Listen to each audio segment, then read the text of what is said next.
এখানে এই সিটের মধ্যে কিছু নেম আছে এবং তাদের জানুয়ারি, ফেব্রুয়ারি এবং মার্চ মাসের কিছু ভ্যালু এখানে দেওয়া আছে।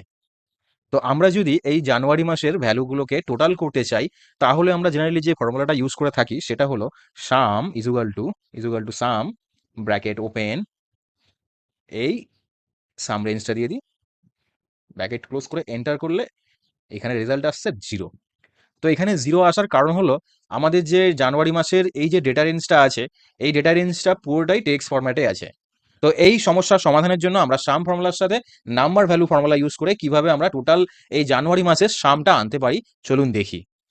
আমরা সাম ফর্মুলা ইউজ করব is equal to some bracket open. এবার যে আমরা ফর্মুলাটা ইউজ করব সেটা হচ্ছে নাম্বার ভ্যালু। এবারে আমরা এই রেঞ্জটাকে পুরো দিয়ে দেবো, দিয়ে ব্র্যাকেট ক্লোজ করবো দুবার, আমরা এখানে রেজাল্ট চলে আসছে।